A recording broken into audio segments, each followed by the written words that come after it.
दोस्तों, आज की इस वीडियो में मैं आपको बिल्कुल रियल वर्क दिखाने वाला हूँ।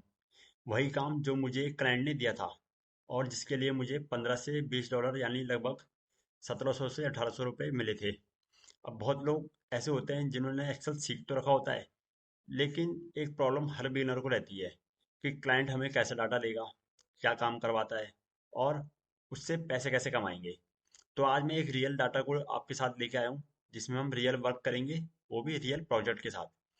और हाँ, वीडियो को लास्ट तक जरूर देखना, क्योंकि मैं आपको इस वीडियो में एक प्रैक्टिस फाइल भी देने वाला हूँ, जिससे आप क्या कर सकते हैं, प्रैक्टिस भी कर सकते हैं घर में बैठ के। और साथ ही मैं आपको ये भी बताऊंगा कि किस तरीके से आपको क्लाइंट मिलेगा और कहाँ पे आपको जाके ये क्लाइंट मिलेगा और किस तरीके की रिक्वायरमेंट होती है, वो भी मैं आपको बताऊंगा। तो चलिए शुरू करते हैं अपनी वीडियो। तो सबसे पहले हम क्या करेंगे, हम ये जो डेटा क्लाइंट ने हमको दिया है, वो हम एनालाइज करते हैं।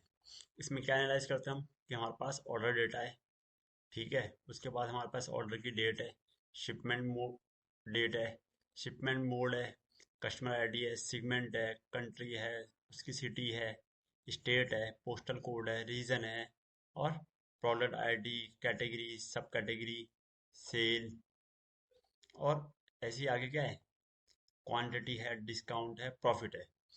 अब कस्टमर की रिक्वायरमेंट क्या है, कस्टमर ने हमको बोला है कि मुझे सब कैटेगरी वाइज क्वांटिटी चाहिए।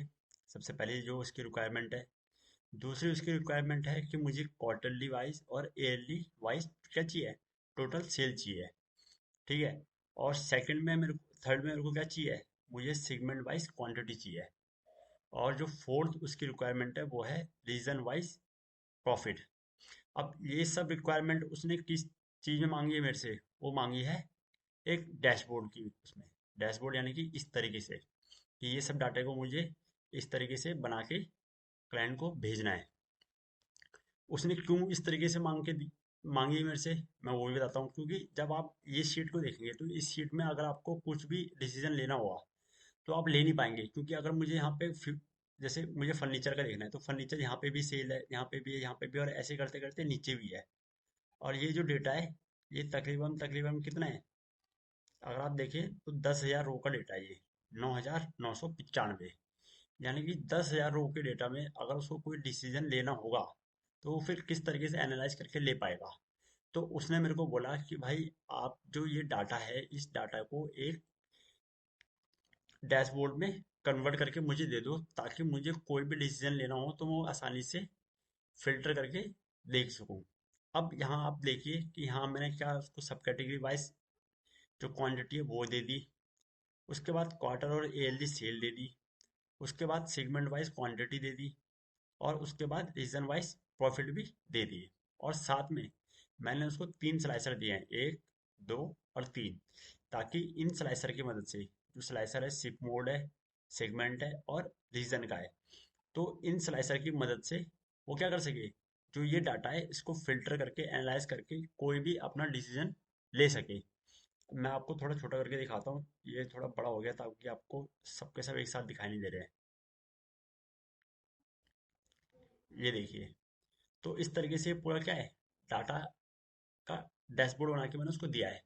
अब आप देखिए, जैसे मैं यहाँ पे देखता हूँ, जैसे उसको कुछ एनालाइज करना होगा, तो जैसे उसको अगर जैसे आप यहाँ पे कंज्यूमर देखना है, तो जैसे मैं कंज्यूमर में मैं क्लिक करूंगा, तो क्या होगा, वो डाटा यहाँ पे चेंज हो जाएगा सब में। अब मैं वही कंज्यूमर का मैं यहाँ पे देखता हूँ नॉर्थ में, कि मुझे नॉर्थ का देखना है। तो आप देखेंगे यहाँ पे जो ये डाटा है, ये चेंज हो गया है। वो क्यों हुआ है, क्योंकि जो ये स्लाइसर है, इन सबको क्या कर दिया मैंने, इन स्लाइसर से कनेक्ट कर दिया है, ताकि किसी एक स्लाइसर को अगर मैं किसी एक चीज़, जैसे मैंने फर्स्ट क्लास के कंज्यूमर के नॉर्थ ईस्ट रीजन में देखना है कि वहाँ क्या सेल चल रही है, क्या डाटा चल रहा है मेरा, तो वो आपका यहाँ पे आसानी से दिख जाए। तो इन स्लाइसर का ये काम होता है कि ये स्लाइसर इन सबसे कनेक्ट होता है, जो हमारा मेन डाटा होता है। और उस डाटा को हम क्या कर सकते हैं, आसानी से फिल्टर करके देख सकते हैं। तो इस तरीके का कुछ डाटा हमको आगे बनाना है। और इस वीडियो को पॉज करके मेरी ये बात सुनिए कि आप क्या कर सकते हैं, जो मैंने ये डाटा बनाया आपके लिए, आपके लिए मैंने इसकी एक प्रैक्टिस फाइल, वो अपने डिस्क्रिप्शन में मैंने उसका लिंक डाल दिया है। आप वहाँ से क्या कर सकते हैं, इस डाटा को डाउनलोड कर सकते हैं और अपने लैपटॉप में या अपने कंप्यूटर में उसकी प्रैक्टिस कर सकते हैं, ताकि आपको भी ये जो डाटा मैंने बनाया है इस तरीके से डाटा बनाना आ जाए और आप भी उस डाटा से सीख के क्या कर सके, काम कर सके और आगे पैसे भी कमा सके। क्योंकि होता ये है कि अब मैं यहाँ पे तो आपको सिखा दूंगा, लेकिन जब आप प्रैक्टिस ही नहीं कर पाओगे तो आप कैसे आगे बढ़ोगे। तो इसलिए मैंने क्या करा है, जो भी ये डाटा है इस डाटा को मैंने डिस्क्रिप्शन में लिंक में दे दिया है, ताकि आप भी प्रैक्टिस कर पाओ और आगे पैसे कमा पाओ। तो इस चीज़ के लिए एक लाइक तो बनता है, एक लाइक ज़रूर करना और वीडियो को सब्सक्राइब भी करना चैनल को, ताकि मुझे भी मोटिवेशन मिले ऐसी वीडियो बनाने के लिए और ऐसे ही आपको डाटा देते रहने के लिए। ताकि तो चलिए शुरू करते हैं कि ये कैसे ये डैशबोर्ड बनता है, किस तरीके से बनता है, वो मैं आपको बताता हूँ आगे आगे। सबसे पहले हम क्या करते हैं, मैं यहाँ से ये शीट को कर देता हूँ, हाइड कर देता हूँ, ताकि हम अच्छे से सीख पाएँ। सबसे पहले हम क्या करेंगे, इस डाटा को सिलेक्ट करेंगे कंट्रोल ए से। हमने पूरा डाटा सिलेक्ट कर लिया। अब हम क्या करेंगे, हम जाएंगे इंसर्ट में, यहाँ पे कॉर्नर में पिवट टेबल है, इस पर क्लिक करेंगे, फ्रॉम टेबल रेंज पे क्लिक करेंगे और ओके कर देंगे। किसमें, न्यू वर्कशीट में करना है। एग्जिस्टिंग वर्कशीट में करोगे तो इसी में खुल जाएगा, इसमें नहीं करना हमको, हमको करना है न्यू वर्कशीट में। इसको हम ओके कर देंगे। तो जैसे ही हमने ओके करा, देखेंगे एक नई शीट ओपन हो गई। अब इस शीट का नाम बदल के मैं दे देता हूँ फर्स्ट, ताकि हमको पता चलता रहे कि हमारा कौन सी सीट कहाँ पे कैसे काम हो रहा है। अब उसने क्या पूछा, सबसे पहले उसने मांगा है सब कैटेगरी वाइज क्वांटिटी। तो हम क्या करेंगे, हम यहाँ पे सब कैटेगरी सर्च करेंगे। अगर यहाँ पे सर्च का ऑप्शन नहीं आ रहा है तो आप ड्रैग करके भी ढूंढ सकते हैं। तो जैसे ही मैंने सर्च करा, यहाँ पे ये आ गया, इसको उठा के हम रख देंगे रो में। तो आप देखेंगे हमारी जितनी भी सब कैटेगरी थी वो यहाँ पे आ गई है। उसके बाद सब कैटेगरी वाइज क्या मांगी उसने, क्वांटिटी। तो हम फिर से यहीं पे आते हैं, अब क्या करेंगे, हम क्वांटिटी सर्च करेंगे। जैसी क्वांटिटी आया, इसको उठा के ड्रैग करेंगे हम वैल्यूज में। तो अब आप देखेंगे जो सब कैटेगरीज है और उनकी जो क्वांटिटी है वो यहाँ पे टोटल होके आ गई है। ठीक है, अब हम इसी में क्लिक करेंगे। इसके ऊपर क्लिक करने के बाद हम जाएंगे यहाँ पे इंसर्ट में, जाने के बाद हम जाएंगे पिवट चार्ट में। अब इसमें क्लिक करेंगे, यहाँ पे हम फिर क्लिक करेंगे पिवट चार्ट में और ये वाला चार्ट हम ओके करके ले लेंगे। अब देखिए, इसको थोड़ा सा चेंज कर देते हैं ताकि थोड़ा सा अट्रैक्टिव भी लगे और हमारा डाटा भी हमको समझ आ सके।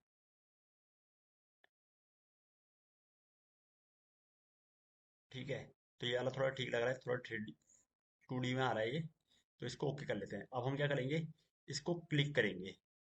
क्लिक करने के बाद यहाँ पे एक नई वर्कशीट हम ओपन करते हैं, इसका नाम रख देते हैं हम आंसर शीट। Answer sheet. ठीक है, अब हम क्या करेंगे, जो हमारा ये चार्ट है हम इसको कंट्रोल एक्स से कट करके अपनी जो आंसर शीट है यहाँ पे पेस्ट कर देंगे। तो आप देखेंगे जो हमारा वो चार्ट था वो यहाँ पे कट होके यहाँ पे पेस्ट हो गया है। क्योंकि हमको जो अपना डैशबोर्ड बनाना है वो एक अलग शीट में बनाना है। अब ये जो यहाँ पे ग्रिड लाइन दिख रही है ये थोड़ी सी बेकार लगती है, तो हम ग्रिड लाइन को हटाने के लिए क्या करेंगे, व्यू में जाएंगे। व्यू में जाने, जो ये ग्रिड लाइन का ये आपको ऑप्शन दिख रहा है इसको हम अनचेक कर देंगे। जैसे ही हम अनचेक करेंगे तो आप देखेंगे यहाँ पे जो लाइंस थी वो यहाँ से हट गई है, दिखना बंद हो गई है। जिससे क्या होगा, इससे बस ये होगा कि हमारा जो ये डाटा ये अच्छी तरह से दिखाई देगा और थोड़ा सा अच्छा लगेगा क्लाइंट को भी। ठीक है, अब हम दोबारा आ जाते हैं अपने क्लाइंट रिक्वायरमेंट में। जो हमारी फर्स्ट रिक्वायरमेंट थी वो हमने पूरी कर दी, क्या चीज़, सब कैटेगरी वाइज क्वांटिटी। अब उसको हम यहाँ पे साथ साथ लिखते भी हैं। यहाँ पे जो टोटल आ रहा है इस टोटल को हटा के हम यहाँ पे लिख देते हैं सब कैटेगरी वाइज क्वांटिटी। ठीक है, इसे क्लिक करके रख दिया। अब हमारा जो पहली चार्ट थी, पहला काम हमारा यहाँ क्या हो गया, पूरा हो गया। अब आएंगे हम दूसरी रिक्वायरमेंट में, जो कि है क्वार्टरली वाइज और ईयरली वाइज टोटल सेल। अब हम आते हैं वर्कशीट में। हम यहाँ पे दोबारा आएंगे। अब यहाँ पे आप देखेंगे ईयरली वाइज और क्वार्टर वाइज तो कोई सेल नहीं है, तो हम कैसे करेंगे? वो हम करेंगे अपने ऑर्डर डेट से। अब वो कैसे? सबसे पहले हम आ जाएंगे इंसर्ट में, पिवट टेबल में जाएंगे, फ्रॉम टेबल रेंज में जाएंगे और न्यू वर्कशीट में ये ओपन कर लेंगे। इस वर्कशीट को उठा के हम फर्स्ट और सेकंड के बीच में ले आएंगे। इसका नाम चेंज कर लेते हैं, इसका नाम रखते हैं हम सेकंड। ठीक है, ताकि हमको पता चलता रहे। अब इसने क्या पूछा है? क्वार्टरली वाइज और ईयरली वाइज टोटल सेल। हम आ जाते हैं, हम उठाएंगे यहाँ पे ऑर्डर डेट को और रोज में डाल देंगे। अब आप देखेंगे यहाँ पे अपना आप ही ईयरली, ईयर्स और क्वार्टर में डिवाइड हो गया है। ठीक है, तो ये ऑटोमेटिक हो गया, हमको डाटा में दिया नहीं गया था, तो ये अपना आप ही ऑटोमेटिक हो गया। अब इसको थोड़ा और भी काम करना है, वो क्या है करना है वो आगे से बताऊंगा। Total sale. अब हम आएंगे यहाँ पे सेल्स में, यहाँ पे सर्च करेंगे सेल। सेल सर्च करने के बाद इसको उठा के हम वैल्यूज में ड्रैग कर देंगे। अब आप देखेंगे कि ये ईयरली वाइज आ गया है। तो अब क्या करेंगे, जो ये पॉइंट वाला है इनको भी हटा देते हैं। सबको सिलेक्ट करा, होम में गए, और ये जो पॉइंट के बाद जो थे डिजिट वो हमने हटा दिए, ताकि क्योंकि ये फिर जो चार्ट हम बनाएंगे उसमें अजीब लगता है दिखने में। अब देखिए यहाँ पे एयर वाइज तो है पर क्वार्टर वाइज नहीं है, तो हम क्या करेंगे, जो एयर वाइज है इसमें राइट क्लिक करेंगे और नीचे ये ऑप्शन आ रहा है ग्रुप, इसमें क्लिक करेंगे। और जो यहाँ पे क्वार्टर और ईयर्स है इसको सिलेक्ट करेंगे। यहाँ पे पहले से सिलेक्ट है, पर अगर नहीं होगा तो हम इसको सिलेक्ट करके सिंपली ओके कर देंगे। तो आप देखेंगे क्वार्टर वाइज भी जो सेल है वो भी यहाँ पे बढ़ गई है। ठीक है, अब हम दोबारा यहाँ पे क्लिक करके जाएंगे और पिवट चार्ट में जाएंगे, ओके करेंगे, चार्ट लेंगे, ओके कर देंगे। और सेम चार्ट जो हमारा वहाँ पे है वही हम यहाँ पे भी ले लेते हैं। इसको ओके कर दिया, फिर सिलेक्ट करा, कंट्रोल एक्स करा और अपनी आंसर शीट में आके यहाँ पे क्या कर देंगे, पेस्ट कर देंगे। ये पेस्ट होगी, इसको यहाँ पे हम एक साथ रख देते हैं। इसका साइज में थोड़ा छोटा कर देता हूँ ताकि आपको दिखता रहे। ठीक है, ये हम थोड़ा मिला के यहाँ पे रख देते हैं। ये हो गया, हमारी दो जो चार्ट थे वो हमने ला के इस आंसर शीट में रख दिए हैं। अभी इसमें और भी चीज़ें करनी है, वो आगे आगे चल के हम करते रहेंगे, देखते रहिए ध्यान से। फिर से वर्कशीट में आगे तीसरी रिक्वायरमेंट क्या है, सेगमेंट वाइज क्वांटिटी। अब इसको आप चाहे तो ऐसी चार्ट में भी रख सकते हैं या फिर पाई चार्ट या डोनट में भी कर सकते हैं। अब हमने जो डिस्कस करा था क्लाइंट के साथ, वो हमने डोनट चार्ट में करा था। ठीक है, तो मैं यहाँ पे भी आपको डोनट चार्ट ही बना के दिखाऊंगा। फिर से इंसर्ट में आ जाएंगे और वर्कशीट में आए, पिवट टेबल में आए, ओके करा, एक और वर्कशीट ओपन हो गई। इसको उठा के हम इनके बीच में रख देते हैं। इसको नाम देते हैं थर्ड। ठीक है, ये जो रिक्वायरमेंट है ये है सेगमेंट वाइज क्वांटिटी। तो हम क्या करेंगे, हम यहाँ पे सेगमेंट सर्च करेंगे। सेगमेंट सर्च हो गया, इसको उठाया, इसको डाल दिया रो में। क्वांटिटी, सेगमेंट वाइज क्वांटिटी चाहिए तो क्वांटिटीज, क्वांटिटी सर्च करा, उठा के वैल्यूज में डाल दिया। ठीक है, सिंपल से यहाँ पे क्लिक करके रखेंगे। ठीक है, को इसको डोनट में बनाना है, तो हम यहाँ पे आगे डोनट में बनाया। और ये डोनट कहाँ से लिया मैंने, मैं गया इंसर्ट में, यहाँ पे जो निशान दिख रहा है आपको पाई चार्ट का, इसको क्लिक करेंगे, सबसे नीचे आ जाएंगे डोनट में। 3D पाई बनाना है तो 3D में आ जाएगा, 2D में बनाना है तो 2D में भी यहाँ पे आ जाएगा। हमको डोनट में करना है तो हम यहाँ पे डोनट सेलेक्ट कर लेंगे। इसके बाद ये वाला सिंपल है या फिर ये वाला रखें, ये वाला रखते हैं, इसमें नंबर भी दिखाई दे रहे हैं। तो हमने ये वाला चार्ट सेलेक्ट करा, इसको कंट्रोल एक्स करा, आंसर शीट में आए और यहाँ पे कंट्रोल वी से पेस्ट कर दिया। इसको उठा के भी हम जगह में रख देंगे अपनी।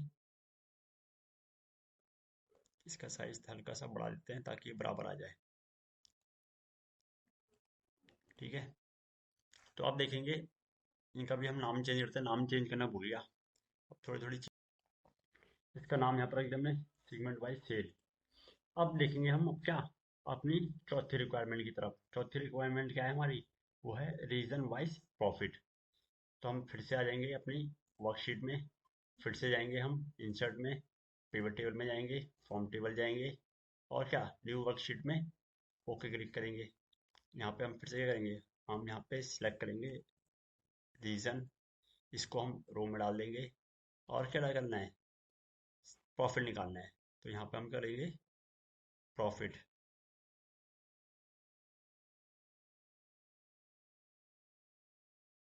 प्रॉफिट उठा के हम वैल्यूज में डाल देंगे। फिर से इनको सिलेक्ट कर लेते हैं, इनके पॉइंट हटाने के लिए होम में आ जाएंगे, यहाँ से इनके पॉइंट हटा देंगे। अब क्या करेंगे, इसका भी हम डोनट चार्ट बना देते हैं।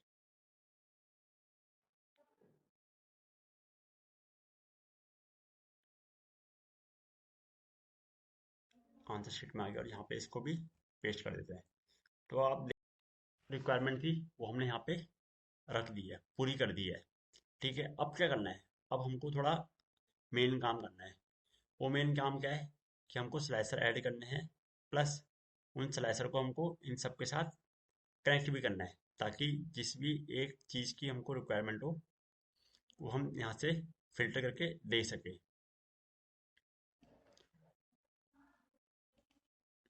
अब यहाँ पे हम क्लिक करेंगे इस डाटा के ऊपर, उसके बाद क्या करेंगे, यहाँ से इंसर्ट में जाना है, और यहाँ पे स्लाइसर है इसमें क्लिक करना है। अब यहाँ से हम क्या करेंगे, कुछ चीज़ों में क्लिक करेंगे, जैसे कि सबसे पहले सेगमेंट, सेगमेंट में क्लिक करेंगे, चेक करेंगे। उसके बाद रीजन में चेक करेंगे, और अपनी शिपमेंट मोड, कहाँ गया शिप मोड, इसमें भी चेक कर देंगे और ओके कर देंगे। तो आप देखेंगे तीन जो हमारे स्लाइसर थे वो यहाँ पे आ जाएंगे। ये मैंने सिर्फ फर्स्ट शीट से निकाल लिया है। फर्स्ट शीट से निकालने का मतलब ये था कि आप किसी भी शीट से निकाल सकते हैं, सेकंड से भी, थर्ड से भी, फोर्थ से भी, पर मैंने फर्स्ट से निकाल दी। अब हमको ये करना है, इन तीनों को इस शीट में लाना है। तो क्या करेंगे, कंट्रोल के साथ तीनों को सिलेक्ट करेंगे, उसके बाद कंट्रोल सी से कॉपी करेंगे, आंसर शीट में आएंगे और यहाँ पे पेस्ट कर देंगे। अब इनको क्या करके हम यहाँ पे सेट कर देंगे।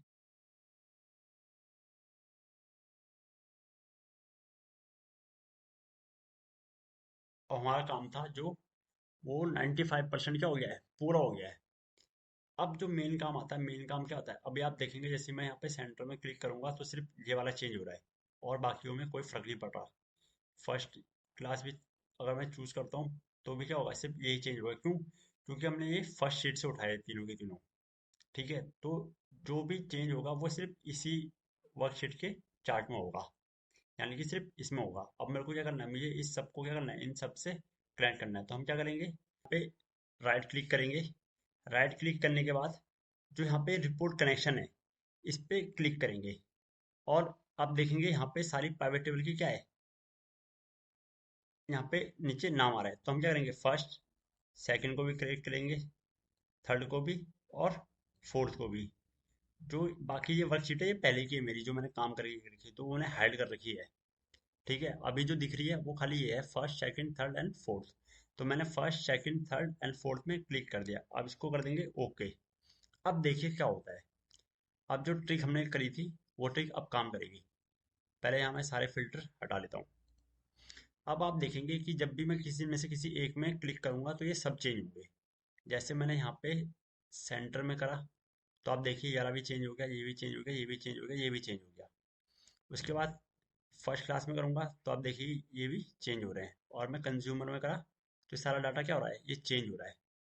इनको मैं अनचेक कर देता हूँ सब फिल्टर को, ताकि आप दोबारा से समझ जाए। ठीक है, जैसे ही आपने यहाँ पे सेकंड क्लास करा ये चेंज हो गया, बाकियों में कोई फर्क नहीं पड़ा। क्यों, क्योंकि किसी और में कोई चीज़ थी नहीं। तो मैंने जैसे कंज्यूमर इन सब में क्लिक करा तो आप देखेंगे ये भी चेंज हो रहे हैं। वेस्ट से करा तो जो सेगमेंट वाइज सेल थी वो चेंज हो गई। सेम डे में करा तो यहाँ पे जो सब कैटेगरी वाइज वो थी वो भी चेंज होगी। होम ऑफिस में करा तो भी चेंज हो गया। तो क्या करता है, ये आपकी मदद करेगा फिल्टर करने में कि किस में क्या काम हो रहा है। अगर मैं ऐसे से क्या कर सकते हैं आप, अपना एक डैशबोर्ड क्रिएट कर सकते हैं अट्रैक्टिव क्लाइंट के लिए। पे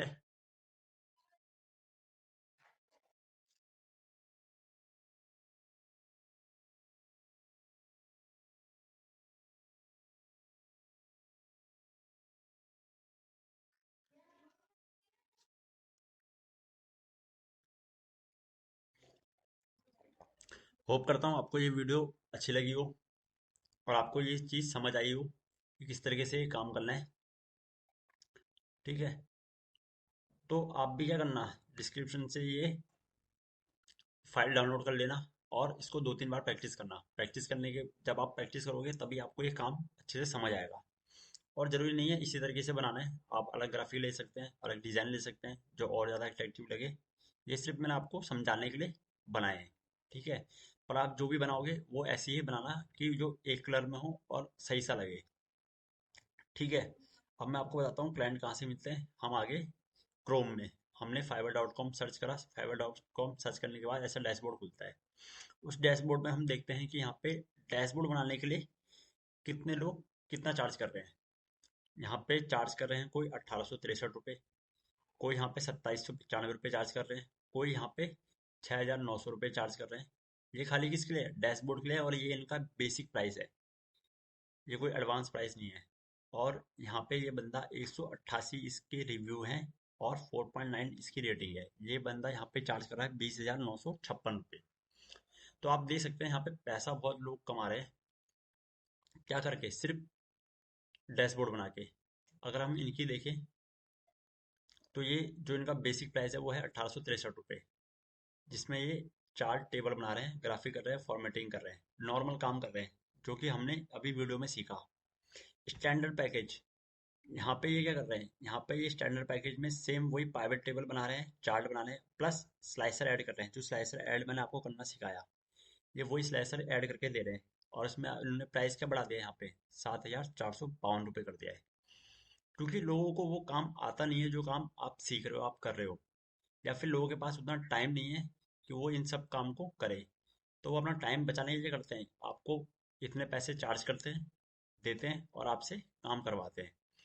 तो आप भी एक सेकंड अर्निंग अर्निंग सोर्स अपना क्या कर सकते हैं, क्रिएट कर सकते हैं इस काम से। अगर इनका प्रीमियम चार्ज देखें तो ये प्रीमियम में 16,765 रुपये चार्ज कर रहे हैं। पर आप क्या करना, आप शुरू में कम चार्ज करना, ज़्यादा लालच मत करना। क्योंकि कम चार्ज करोगे तो ही क्लाइंट आपको मिलेंगे। शुरू शुरू में अगर आप 1800 चार्ज करोगे और आपके पास कोई रिव्यू नहीं होगा, कोई, तो क्लाइंट आपको काम नहीं देगा। जैसे मैं नीचे नीचे जाता हूँ, नीचे देखते हैं कोई और जैसे यहाँ पे ये देखिए, इनकी 5.0 रेटिंग है। ठीक है, 2 रिव्यू हैं और ये कितना चार्ज कर रहे हैं, 466 रुपये चार्ज कर रहे हैं। तो अब क्या होगा, अब इनकी 5 पॉइंट रेटिंग है, तो कस्टमर थोड़ा रेटिंग से अट्रैक्ट होगा और प्राइस से भी अट्रैक्ट होगा और इनको काम देगा और इनको काम भी मिलेगा। ठीक वैसे ही यहाँ पे क्या है, अब इनके 24 क्या है रिव्यू है, यानी कि 24 लोग अभी तक इनसे काम करवा चुके हैं, 5 पॉइंट रेटिंग है, और ये 1863 रुपये ये भी चार्ज कर रहे हैं। सेम अगर आप इधर आ जाएंगे तो 2795 रुपये, प्लस इनका अभी एक ही मिला है कस्टमर। तो आप क्या करना, आप इनकी तरह काम करना जैसे ये काम कर रहे हैं 466 रुपये में। और इन्हें सिंपल एक ही पैकेज रखा है कि complex graph chart and dashboard, starting price 466 सिर्फ एक ही है। और इन्होंने यहाँ पे, ठीक है, तो आप भी क्या कर सकते हैं, जो भी फाइल मैं आपको दे रहा हूँ वो फाइल आप ऐसे लगा सकते हैं स्क्रीन रिकॉर्डिंग करके, है ना, जिससे कि कस्टमर आप देख पाए कि वो आप कैसा काम करते हो या किस तरीके का आपको काम आता है। तो अगर वीडियो अच्छी लगी हो तो चैनल को सब्सक्राइब करना, वीडियो को लाइक करना, कमेंट ज़रूर करना, और मिलते हैं नेक्स्ट वीडियो में। और अगर आप चैनल को सब्सक्राइब और लाइक करेंगे तो मेरे को भी मोटिवेशन मिलेगा ऐसी वीडियो बनाने के लिए और भी। तो चलिए इस वीडियो को यहीं पे एंड करते हैं।